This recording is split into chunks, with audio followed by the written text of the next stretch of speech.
French revolution.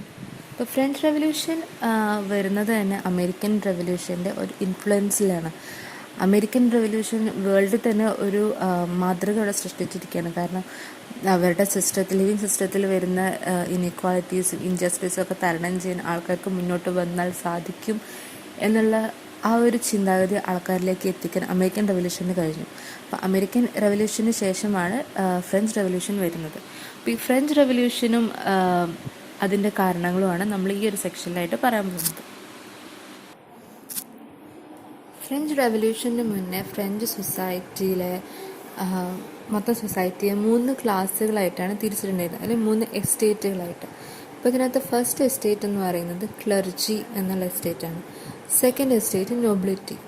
Third എസ്റ്റേറ്റിലാണ് middle class, including traders, writers, lawyers, officials, teachers, bankers, പിന്നെ farmers, craftsman, peasants, അങ്ങനെ എല്ലാവരും വന്നിരുന്നത്. കൂടുതൽ ആൾക്കാരുണ്ടായിരുന്നത് തേർഡ് എസ്റ്റേറ്റിലാണ്. ഇപ്പോൾ ഫ്രാൻസിൽ എങ്ങനെയാണെന്ന് വെച്ചാൽ 9/10 ഓഫ് ദി പോപ്പുലേഷൻ ഹങ്കർ കാരണം മരിക്കുന്നു. 1/10 ഓഫ് ദി പോപ്പുലേഷൻ മരിക്കുന്നത് ഡ്യൂ ടു ഇൻഡൈജഷൻ. അതായിരുന്നു അവിടുത്തെ ഒരു റേഷ്യോ. അതായത് 10-9 പേരും ഭക്ഷണം കിട്ടാണ്ട് മരിക്കണം. ബാക്കി ഒരേ കൂട്ടരും മരിക്കും. 10% മരിക്കുന്നതോ ഓവറായിട്ട് ഫുഡ് കഴിക്കുന്നതാണ്. അപ്പം ആ ഒരു മാറ്റം തന്നെ നോക്കണം. നമ്മൾ ഏറ്റവും കൂടുതൽ ആൾക്കാർ വരുന്നത് തേർഡ് എസ്റ്റേറ്റ്, പക്ഷെ അവിടെ അവർക്ക് ഫുഡും കാര്യങ്ങളും ഒന്നുമില്ല. എല്ലാ പ്രിവിലേജും അനുഭവിച്ചുകൊണ്ടിരുന്നത് മുന്നേയുള്ള 2 ക്ലാസ്സിലെ കൂട്ടരാണ്. അപ്പോൾ ഈ ക്ലർജി എന്നുള്ള എസ്റ്റേറ്റിൽ മെയിനായിട്ട് പുരോഹിതന്മാരാണ് ആ ഒരു എസ്റ്റേറ്റിൽ വരുന്നത്. അവർക്കെന്ന് വെച്ചാൽ ഒരുപാട് ലാൻഡ് അവരുടെ കയ്യിലുണ്ട്. പിന്നെ ഇവർ അഡ്മിനിസ്ട്രേഷനിലും അതേപോലെ മിലിറ്ററി സർവീസസിലും ഒക്കെ ഒരുപാട് ഹൈ പൊസിഷൻസൊക്കെ കൈവച്ചിരുന്ന ആൾക്കാരാണ് ക്ലർജിയിൽ വരുന്നത്. ഒരു ടാക്സും ഇവർ അടയ്ക്കേണ്ടതായിട്ട് വരുന്നില്ല. പിന്നെ ഫാർമേഴ്സിൻ്റെ കയ്യിൽ നിന്ന് ടിത്തേ എന്ന് പറയുന്ന ഒരു ടൈപ്പ് ഓഫ് ടാക്സ് ഇവർ കളക്ട് ചെയ്തിരുന്നു. അങ്ങനെ ക്ലർജി. പിന്നെ സെക്കൻഡ് എസ്റ്റേറ്റിലാണ് നോബിലിറ്റി എന്ന് പറയുന്ന എസ്റ്റേറ്റ്. അപ്പം നോബിലിറ്റിയിൽ വരുന്നവരും പ്രത്യേകിച്ച് ഒരു ബാധ്യതകളും അനുഭവിക്കാത്ത ആൾക്കാരാണ്. അവർക്കും മിലിറ്ററി സർവീസിലൊക്കെ അവർ എൻഗേജ് ചെയ്തിട്ടുണ്ട്. ഒരുപാട് ലാൻഡുകൾ അവരുടെ കയ്യിലുണ്ട്. ലക്ഷറിയസ് ആയിട്ട് ലൈഫ് ആയിരുന്നു. ടാക്സുകളൊന്നും അടയ്ക്കേണ്ടി വന്നിട്ടില്ല. പിന്നെ അവരുടെ കയ്യിലുണ്ടായിരുന്ന ലാൻഡിലൊക്കെ ഫാർമേഴ്സിനെ കൊണ്ട് വേജസ് ഒന്നും അധികം കൊടുക്കാണ്ട് തന്നെയാണ് പണിയൊക്കെ എടുപ്പിച്ചുകൊണ്ടിരുന്നത്. എന്നിട്ട് ഈ ഫാർമേഴ്സ് അവർക്ക് ടാക്സ് കൊടുക്കുകയും വേണം. അവരുടെ നോബിലിറ്റിയുടെ ലാൻഡിൽ വേജ് ഇല്ലാതെ പണിയെടുത്തിട്ടും ഫാർമേഴ്സ് അവർക്ക് ടാക്സ് കൊടുക്കേണ്ട അവസ്ഥ വരുന്നുണ്ട്. പിന്നെ തേർഡ് എസ്റ്റേറ്റ് വരുന്നതാണ് ഈ ട്രേഡേഴ്സ്, റൈറ്റേഴ്സ്, ഒഫീഷ്യൽസ്, അങ്ങനത്തെ സാധാരണക്കാരെല്ലാവരും വന്നിരുന്നത് തേർഡ് എസ്റ്റേറ്റിലാണ്. അവർക്ക് വെച്ച് വളരെ ലോ ആയിട്ടുള്ളൊരു സോഷ്യൽ സ്റ്റാറ്റസ് ആയിരുന്നു ഉണ്ടായിരുന്നത്. അഡ്മിനിസ്ട്രേഷനിലൊന്നും ഒരു റോളും ഉണ്ടായിരുന്നില്ല. പിന്നെ ഗവൺമെൻറ്റിന്, അതായത് ഫാർമേഴ്സ് ക്ലർജിക്ക് ടിത്തേ എന്നുള്ള ടാക്സും കൊടുക്കുന്നുണ്ട്. പിന്നെ ഇതിലുള്ള എല്ലാവരും കൂടി ടൈൽ എന്നുള്ള ടാക്സ് ഗവൺമെൻറ്റിന് വേണ്ടി അടക്കുന്നുണ്ട്. ഫ്രാൻസിലെ ലീഡേഴ്സിൻ്റെ ആറ്റിറ്റ്യൂഡാണ് ഈ ഒരു സെക്ഷനിൽ സ്റ്റാർട്ടിങ്ങിൽ ടെക്സ്റ്റ് ബുക്കിൽ കൊടുത്തിട്ടുള്ളത്. ഇപ്പോൾ ലൂയി 14 ഒരു സ്റ്റേറ്റ്മെൻറ്റാണ്, I am the state. God has given absolute power to the king over his subject and only God has the authority to question him. അത് ഞാനാണ് സ്റ്റേറ്റ്, എനിക്കാണ് എല്ലാ അധികാരവും, ദൈവം എനിക്ക് എല്ലാ അധികാരവും തന്നിട്ടുണ്ട്. അങ്ങനെയുള്ള ഒരു റൂളറായിരുന്നു ലൂയി 14. നേരെ മറിച്ച് ലൂയി 15 എത്തുമ്പോഴോ ആഫ്റ്റർ മീ ദ ഡെല്യൂക്ക്, അയാളോടെ തീർന്നു എന്നുള്ളൊരു വാദം വരുന്നു. ലൂയി 15 മുന്നോട്ട് വെച്ചിരുന്നത്. അദ്ദേഹത്തിന് ശേഷം പിന്നീട് അങ്ങോട്ട് deluge, that is flood. After me it's flood. പിന്നെ മേരി അന്റോയിനറ്റ്. അപ്പോൾ ഇവിടെ ഫ്രാൻസിൽ ആ സമയത്ത് ഒരുപാട് ക്രോപ്പ് ഫെയിലേഴ്സും കാര്യങ്ങളൊക്കെ നടന്നിട്ട് പാവപ്പെട്ടവർക്കൊന്നും കഴിക്കാൻ ബ്രെഡൊന്നും കിട്ടിയിരുന്നില്ല. അപ്പോൾ ആ ഒരു വിഷയം മുന്നോട്ട് വെച്ചപ്പോൾ മേരി അന്റോയിനറ്റ് മുന്നോട്ട് വെച്ച ഒരു ആശയമാണ്, if they can't eat bread let them eat cake. Bread കഴിക്കാൻ പറ്റില്ലെങ്കിൽ കേക്ക് കഴിക്കട്ടെ. അത്രയും നിസ്സാരമായിട്ടാണ് അവർ കാര്യങ്ങളൊക്കെ തള്ളിയിരുന്നത്. ഫ്രഞ്ച് റെവല്യൂഷൻ എന്ന് പറയുമ്പോൾ തന്നെ അതിനകത്ത് വരുന്ന പ്രധാനപ്പെട്ട 3 പേരുകളാണ് വോൾട്ടയർ, റോസി ആൻഡ് മോണ്ടസ്ക്യൂ. അപ്പോൾ ഐഡിയോളജീസ് മുന്നോട്ട് വെച്ച 3 മെയിൻ തിങ്കേഴ്സാണ് ഇവർ 3 പേര്. അപ്പോൾ അത് വോൾട്ടയർ മുന്നോട്ട് വെച്ച ഐഡിയാസ് എന്ന് പറയുന്നത്, അദ്ദേഹം ക്ലർജി വിഭാഗക്കാരുടെ എക്സ്പ്ലോയിറ്റേഷനൊക്കെ പരിഹസിച്ചുകൊണ്ടാണ് മുന്നോട്ട് വരുന്നത്. അതേപോലെ rational thinking, ideas of equality and humanism ഒക്കെ പ്രൊമോട്ട് ചെയ്ത ഒരാളായിരുന്നു വോൾട്ടയർ. റോസിയോ ഫ്രീഡത്തിന് ഇമ്പോർട്ടൻസ് ഓഫ് ഫ്രീഡമാണ് മുന്നോട്ട് വെച്ചിരുന്നത്. പിന്നെ അദ്ദേഹം പറഞ്ഞു man is bone free but everywhere he is in chains. മനുഷ്യൻ ജനിക്കുന്നത് സ്വതന്ത്രനായിട്ട്, പക്ഷെ നമ്മൾ എല്ലായിടത്തും വിലങ്ങിലാണ് നമ്മൾ നിൽക്കുന്നതെന്നുള്ള അപ്പോൾ ഫ്രീഡത്തിൻ്റെ ഇമ്പോർട്ടൻസ് മുന്നോട്ട് വെച്ചുള്ള സ്റ്റേറ്റ്മെൻറ്റ്സ് ആയിരുന്നു റോസിയെടുത്ത്. പിന്നെ അദ്ദേഹം ഡിക്ലെയർ ചെയ്ത് പീപ്പിൾ ആർ ദ സോവറീൻ, പരമാധികാരം പീപ്പിളുടെ കയ്യിലാണ്. അതെല്ലാം മുന്നോട്ട് വെച്ച ഒരാളായിരുന്നു റോസി. പിന്നെ മൊണ്ടസ്ക്യൂ എൻകറേജ് ചെയ്ത് ഡെമോക്രസി ആൻഡ് റിപ്പബ്ലിക് എന്നുള്ള ഐഡിയ മുന്നോട്ട് വെച്ച ഒരാളാണ് മൊണ്ടസ്ക്യൂ.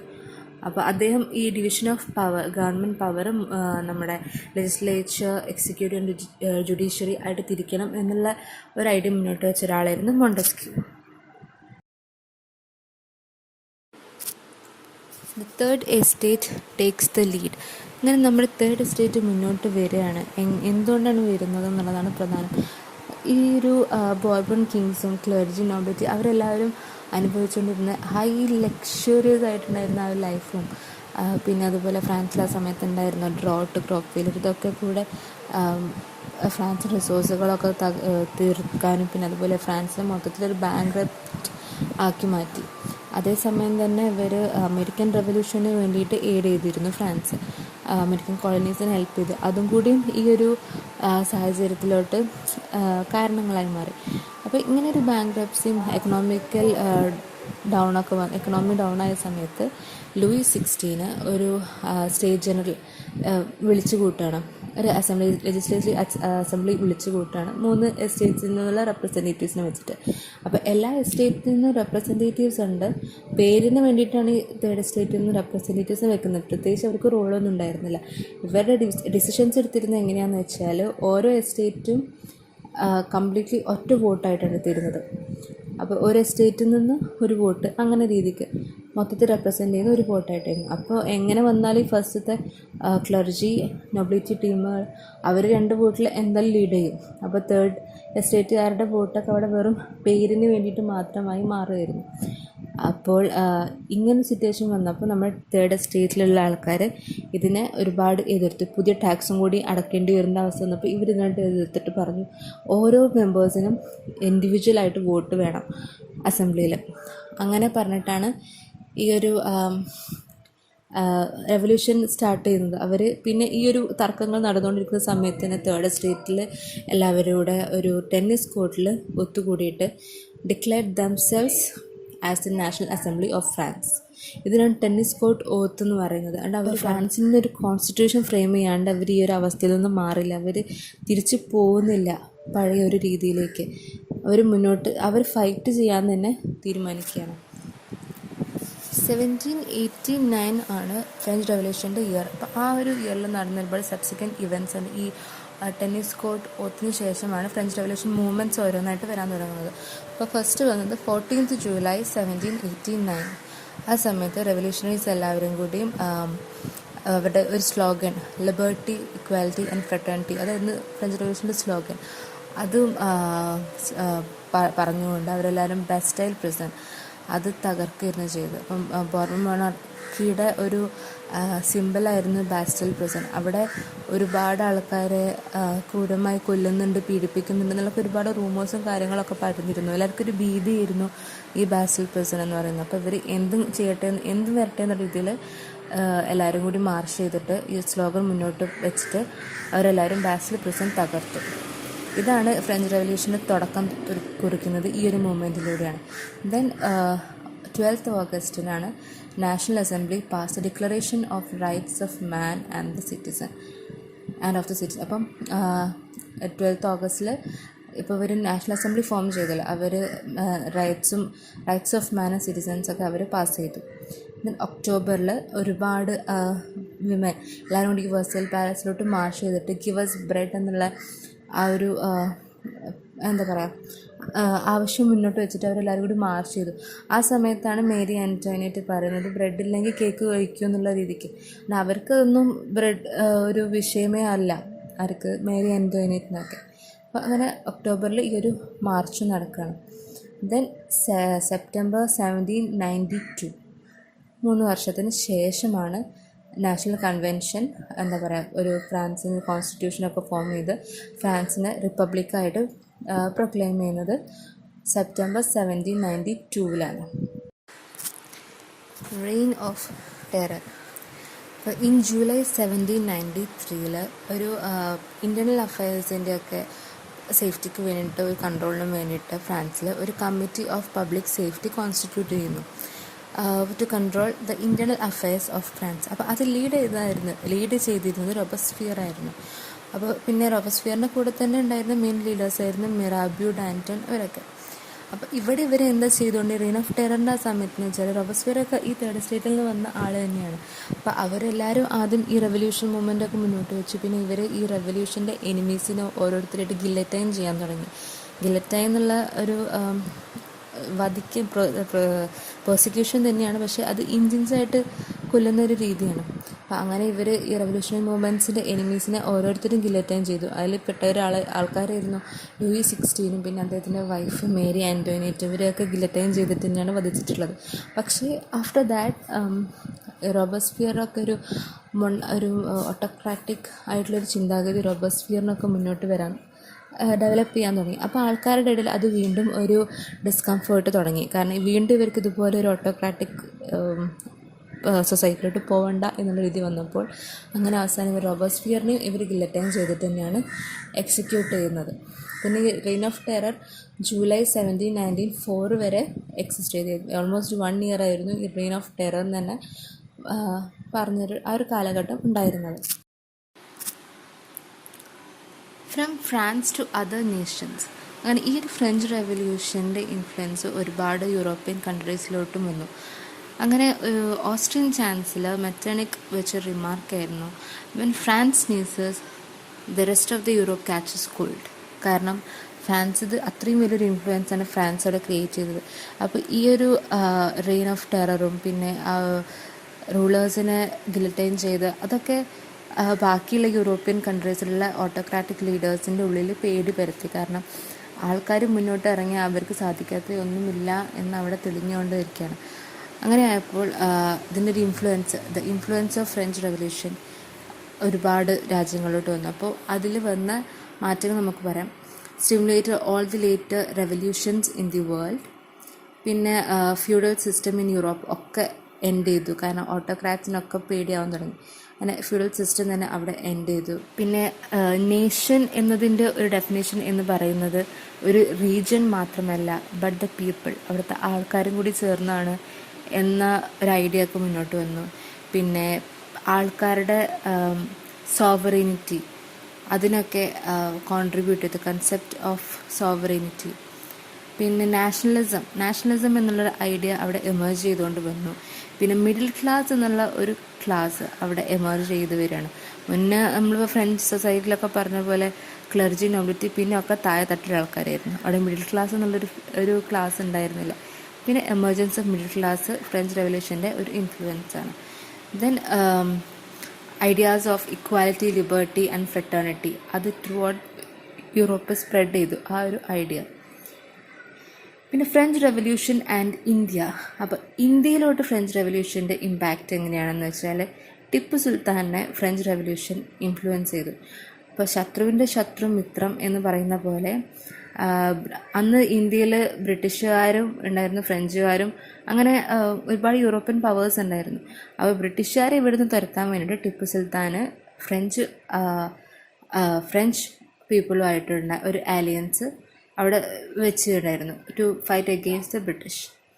അങ്ങനെയാണ് he adopted the name citizen Tipu എന്നുള്ള ഒരു പേരും അദ്ദേഹത്തിന് കിട്ടി. And plant tree of liberty at Srirangapatnam. പിന്നെ ടിപ്പു സുൽത്താന് ഫ്രഞ്ച് ക്ലബിൽ വരെ മെമ്പർഷിപ്പ് ഉണ്ടായിരുന്നു. ജാക്കബിൻ എന്നുള്ള ഫ്രഞ്ച് ക്ലബിൽ വരെ മെമ്പർഷിപ്പ് ഉണ്ടായിരുന്നു. അങ്ങനെ ഫ്രഞ്ച് അലയൻസിൻ്റെ സഹായത്തോടെയാണ് ടിപ്പു സുൽത്താൻ ബ്രിട്ടീഷ് ആർമിക്കെതിരെ ഫൈറ്റ് ചെയ്തിരുന്നത്. Declaration of the rights of man and of the citizen. French സൊസൈറ്റിയിൽ അവർ ഒരു ഡിക്ലറേഷൻ പുട്ട് ഫോർവേഡ് ചെയ്തിരുന്നു. ഇതിൽ ആക്ച്വലി ഇവർ റിഫ്ലക്റ്റ് ചെയ്തിരിക്കുന്നത് റോസയുടെ ഐഡിയോളജിയാണ്. സോഷ്യൽ കോൺട്രാക്റ്റ് എന്ന അദ്ദേഹത്തിൻ്റെ ഒരു ഫേമസ് ആയിട്ടുള്ള വർക്ക് ഉണ്ട്. അതാണ് ഇവരുടെ ഈ ഡിക്ലറേഷനകത്ത് ഇവർ മെയിനായിട്ട് മുന്നോട്ട് വെച്ചിട്ടുള്ള ഐഡിയോളജി എന്ന് പറയുന്നത്. അപ്പോൾ അക്കോർഡിംഗ് ടു ഹിം ഗവൺമെൻറ് എന്ന് പറയുന്നത് ആക്ച്വലി റൂളറും and those who are being ruled, ഇവർ തമ്മിലുള്ള ഒരു മ്യൂച്വൽ കോൺട്രാക്റ്റ് ആണെന്നാണ് പറയുന്നത്. അപ്പം നമ്മുടെ ഈ declaration of rights of man and of the citizen ഒരു പിക്ചറായിട്ട് ഇവിടെ റെപ്രസെൻറ്റ് ചെയ്തിട്ടുണ്ട്. അപ്പോൾ അതിനകത്ത് കുറച്ച് പോയിന്റ്സ് എന്ന് പറയുന്നത്, ഒന്ന്, men are born and remain free and equal in rights. പിന്നെ എല്ലാ പൊളിറ്റിക്കൽ അസോസിയേഷൻ്റെയും മെയിനായിട്ടുള്ള ഒരു എയിം എന്ന് പറയുന്നത് തന്നെ മെൻ്റെ റൈറ്റ് പ്രിസർവ് ചെയ്യുക എന്നുള്ളത് തന്നെയാണ്. പിന്നെ ഫ്രീഡം, അതാണ് മറ്റൊരു പോയിന്റ് ഇവർ ഉദ്ദേശിക്കുന്നത്. പിന്നെ law can only prohibit such actions as are harmful to society. സൊസൈറ്റിക്ക് ഹാംഫുൾ ആയിട്ടുള്ള ആക്ഷൻസ് മാത്രമേ അവിടെ ലോക്ക് പ്രിവെൻറ്റ് ചെയ്യാനും പ്രൊഹിബിറ്റ് ചെയ്യാനുള്ളൊരു അധികാരമുള്ളൂ. ബാക്കി എല്ലാ ആക്ടിവിറ്റീസിനും മെൻ ഈക്വൽ റൈറ്റ്സ് ഉണ്ട് എന്നുള്ള രീതിക്കും ഒക്കെ അങ്ങനെ കുറച്ച് പോയിൻറ്റ്സാണ് അവരുടെ declaration of the rights of man and of the citizen വരുന്നത്. പിന്നെ നെപ്പോളിയൻ്റെ വരവാണ്. അപ്പം നെപ്പോളിയൻ എന്ന് പറയുന്നത് ആക്ച്വലി ഫ്രഞ്ച് റെവല്യൂഷൻ്റെ ഒരു റിസൾട്ടാണ് ഈ നെപ്പോളിയൻ ബോണപ്പാർട്ട്. അപ്പോൾ ആഫ്റ്റർ ഫ്രഞ്ച് റെവല്യൂഷൻ കഴിഞ്ഞിട്ട് ഒരു ചെറിയൊരു കാലം ഫ്രഞ്ച് നെപ്പോളിയൻ ബോണപ്പാർട്ടയുടെ ഒരു ഓട്ടോക്രാറ്റിക് റൂളിൻ്റെ അടിയിലായിരുന്നു. ബട്ട് നെപ്പോളിയൻ എന്ന് പറയുന്ന ഒരു ഓട്ടോക്രാറ്റിക് റൂളർ ഒരിക്കലും ആൾക്കാരെ അട്ടിമറിച്ച് അല്ലെങ്കിൽ അവരെ താഴ്ത്തിക്കെട്ടിക്കൊണ്ടുള്ള റൂളറായിരുന്നില്ല, നല്ല റൂളറായിരുന്നു. അവർക്ക് വേണ്ടി ഒരുപാട് നല്ല കാര്യങ്ങൾ ചെയ്ത ഒരു റൂളറായിരുന്നു. അപ്പോൾ ആഫ്റ്റർ പോസ്റ്റ് റെവല്യൂഷൻ ടൈമിൽ ഫ്രാൻസിൽ ഒരു ബ്രിട്ടീഷ് അധികാരം ഉണ്ടായിരുന്നു ചെറിയൊരു ഏരിയയിൽ ഒരു ഫോർ എ ഷോർട്ട് പീരീഡ്. അപ്പോൾ ആ ഒരു എന്താ പറയുക ക്രൂഷ്യൽ ടൈമിലൊക്കെ അവരെ ഡിഫീറ്റ് ചെയ്യാനും ഒക്കെ നെപ്പോളിയനും നെപ്പോളിയൻ്റെ സൈന്യത്തിനും പറ്റിയിട്ടുണ്ട്. അപ്പോൾ നെപ്പോളിയൻ ഫ്രാൻസിലെ പവർ 1799 ഫ്രാൻസിൻ്റെ പവർ നെപ്പോളിയൻ്റെ കയ്യിലായിരുന്നു. പക്ഷേ ഈവൻ ഒരു ഓട്ടോക്രാറ്റ് ആണെങ്കിൽ പോലും നേരത്തെ പറഞ്ഞ പോലെ അദ്ദേഹം ഒരുപാട് റിഫോംസ് ഫ്രാൻസിൽ കൊണ്ടുവന്നു. അപ്പോൾ അദ്ദേഹത്തിൻ്റെ കുറച്ച് റിഫോംസൊക്കെ കൊണ്ടുവന്നത് നമുക്കൊന്ന് നോക്കാം. ഒന്ന്, farmers were made the owners of the land. ഏത് ലാൻഡിലാണോ അവർ കൾട്ടിവേറ്റ് ചെയ്യുന്നത് അതിൻ്റെ ഓണേഴ്സ് ആ ഫാമേഴ്സ് തന്നെ ആവണം. പിന്നെ formed sinking fund with the aim to our public ഡെപ്റ്റ്. സിങ്കിങ് ഫണ്ട് എന്നുള്ള ഒരു ഫണ്ട് അവിടെ കൊണ്ടുവരികയാണ്. പിന്നെ കൺസ്ട്രക്റ്റഡ് ഒരുപാട് റോഡ്സ് ഒക്കെ ഫ്രാൻസിൽ ഒരുപാട് റോഡ് നെറ്റ്വർക്ക്സ് ഒക്കെ കൊണ്ടുവന്നത് നെപ്പോളിയൻ്റെ ടൈമിലാണ്. പിന്നെ exercised state's control over the ക്ലർജിക്ക് മാത്രമായിരുന്നില്ല അവിടെ കൺട്രോൾ വരുന്നത്, അപ്പോൾ സ്റ്റേറ്റ് കൺട്രോളും അവിടെ കൊണ്ടുവരുന്നു. പിന്നെ ഒരു bank of France, centralised financial system കൊണ്ടുവരാൻ വേണ്ടി ബാങ്ക് ഓഫ് ഫ്രാൻസ് അവിടെ എസ്റ്റാബ്ലിഷ് ചെയ്തു. പിന്നെ prepared a new code of law by codifying the existing laws. ഒരു കോഡ് ഓഫ് ലോയും പുതിയൊരു കോഡ് ഓഫ് ലോയും കൂടെ ഫ്രാൻസിൽ കൊണ്ടുവരാൻ നെപ്പോളിയന് സാധിച്ചു. ഇപ്പം നെപ്പോളിയൻ്റെ ഈ ഒരു ഭരണകാലത്ത് ഫ്രാൻസിൽ നാഷണലിസം അത്രയും സ്ട്രെങ്തൻ ചെയ്തുകൊണ്ടിരിക്കുകയായിരുന്നു. അപ്പം അദ്ദേഹം എങ്ങനെയാണെന്ന് വെച്ചാൽ ഓരോന്നായിട്ട് ബാക്കിയുള്ള യൂറോപ്യൻ രാജ്യങ്ങളെ കീഴടക്കി ഇൻവൈറ്റ് ചെയ്തുകൊണ്ട് വന്നു. അപ്പോൾ യൂറോപ്യൻ കൺട്രീസ് എല്ലാവരും അവിടെ ഫിയർ ചെയ്തു. അവർ ആക്ച്വലി ഫിയർ ചെയ്തത് നെപ്പോളിയനെ ആയിരുന്നില്ല, പക്ഷേ അവിടെ ഫ്രഞ്ച് റെവല്യൂഷൻ്റെ ആ ഒരു ഐഡിയൽസിനെ ആയിരുന്നു അവർ ഫിയർ ചെയ്തിരുന്നത്. കാരണം ഈവൻ ദ ലീഡേഴ്സിനെ വരെ പ്രോസിക്യൂട്ട് ചെയ്ത ഒരു നാടാണ്. അങ്ങനെ അവരെല്ലാവരും കൂടിയും organise under the leadership of ഇംഗ്ലണ്ടിൻ്റെ കീഴിലായിരുന്നു ബാക്കി എല്ലാ യൂറോപ്യൻ കൺട്രീസും അവിടെ തുടർന്നുകൊണ്ട് പോയത്. പിന്നെ നെപ്പോളിയൻ ഡിഫീറ്റ് ചെയ്യപ്പെട്ടത് ബാറ്റിൽ ഓഫ് വാട്ടർലൂ ആൻഡ് അത് 1815 അദ്ദേഹം വാട്ടർലൂവിൽ പരാജയപ്പെടുന്നത്. ആക്ച്വലി അത് നെപ്പോളിയൻ്റെ ആർമി ആയിരുന്നില്ല, ആർമിയുടെ കഴിവുകേടുകൊണ്ടായിരുന്നില്ല അവിടെ അവർ പരാജയപ്പെടുന്നത്. ആക്ച്വലി അത്രയും വിൻ്റർ ടൈമായിരുന്നു. അപ്പോൾ ശരിക്കും വിൻ്ററാണ് നെപ്പോളിയനെ പരാജയപ്പെടുത്താൻ കാരണം എന്നാണ് പറയുന്നത് തന്നെ. അപ്പോൾ ഇതാണ് ഫ്രഞ്ച് റെവല്യൂഷനെ കുറിച്ച് എന്തെങ്കിലും ഡൗട്ട്സൊക്കെ ഉണ്ടെങ്കിൽ കമൻറ്റ് സെക്ഷനിൽ കമൻറ്റ് ചെയ്യാവുന്നതാണ്. അപ്പോൾ താങ്ക് യു.